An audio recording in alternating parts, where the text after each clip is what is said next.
पैठण येथील शांतीब्रह्म श्री संत एकनाथ महाराज नाथ षष्ठी महोत्सवासाठी आलेल्या वारकऱ्यांना आरोग्य सेवा देण्यासाठी कैलासवासी दिगंबर भावदासराव लोळगे आयुर्वेद कॉलेजचे संत एकनाथ आयुर्वेदिक हॉस्पिटलचे 4 दिवसीय मोफत आरोग्य तपासणी शिबिराचं आयोजन करण्यात आले।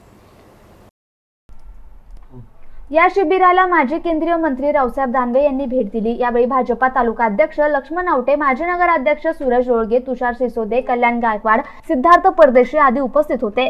रुग्णालयाचे संस्थापक सचिव सूरज लोळगे, राजेंद्र लोळगे आणि प्रसाद लोळगे यांच्या विशेष पुढाकाराने नाथषष्ठी निमित्ताने वारकऱ्यांसाठी पैठण बस स्थानक परिसरात 10 तज्ञ डॉक्टर आणि 60 प्रशिक्षक विद्यार्थ्यांच्या माध्यमातून वारकरी आणि भाविक भक्तांना मोफत आरोग्य सुविधा उपलब्ध करून दिली जाते। या मोफत आरोग्य शिबिरामध्ये आतापर्यंत 10,000वर वारकऱ्यांनी तपासणी करून उपचार घेतलेत।